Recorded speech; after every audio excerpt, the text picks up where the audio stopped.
I'm filming this again. Hello everybody, let's talk about the Gemini new moon. I'm a Gemini sun and Mercury, so I love this energy. I love Gemini season. Let's chat about this new moon. I'm going to give you my tea and my opinion because a lot of people are saying that this new moon's kind of just like a boring one, that not much is going to happen because it doesn't have any aspects. And although it doesn't have any of the traditional aspects like the squares, oppositions, sextiles, trines, there is still so much to unpack because of the ruler being in Cancer.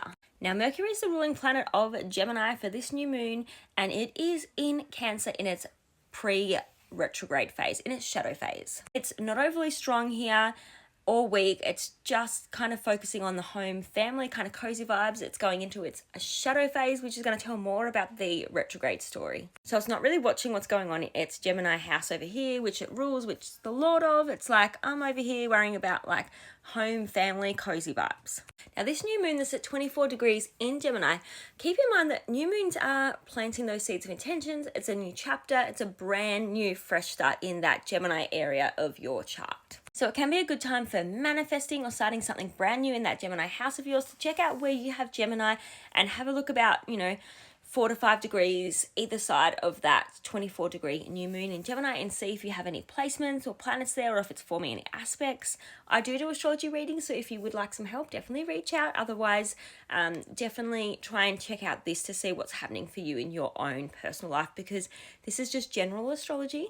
Now, typically Gemini energy, it's fun, it's flirty, it's curious, it's like the chatterbox gossip, can be to do with lying and thieves and transport, cars, technology, phones, email, all of that stuff to do with like communication. Gemini, it's very adaptable energy. It's an air sign. So just think of social butterflies and that kind of flexible, adaptable energy. The twins, two events, two people, twin energy, Gemini, okay.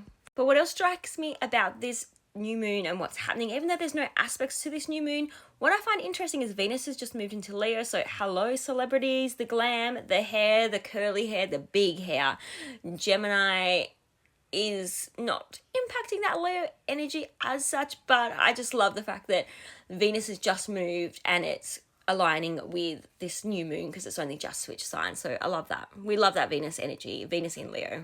And then we've got Uranus over here that is in Gemini. And I think this is important because this is the first full moon that we've had with Uranus in Gemini. So it's going to tell us a lot about the Uranus-Gemini cycle as well with this new moon. And Uranus is actually bending the nose. It sends a square to the south node and a square to the north node, which are just getting close to moving into Leo and Aquarius. So this is actually pretty powerful energy, bending of the nodes. Uranus bending the nodes is bringing that kind of fated energy.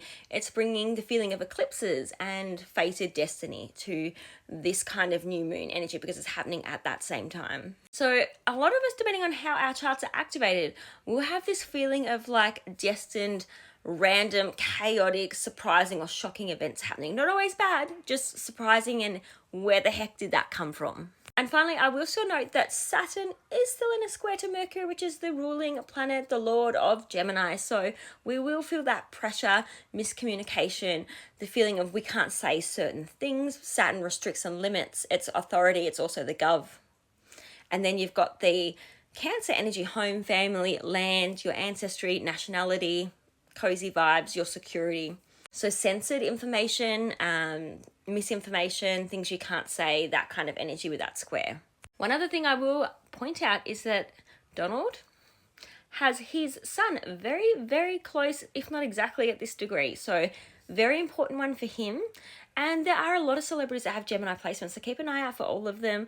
I will mention more in my other channels and social medias where I write and talk a bit more in depth about this stuff. But we have many world leaders that have Gemini and Leo placements, so I think we're going to see a lot of important things happen around this time, even though it's a very basic, simple new moon. Not many traditional aspects, as in your sun, as in your squares, your oppositions, your trines and sextiles, conjunctions. There's not a lot happening to this new moon. However, we can see that it's still very, very important. It's still going to tell a bit of a fated story about the globe, about the world.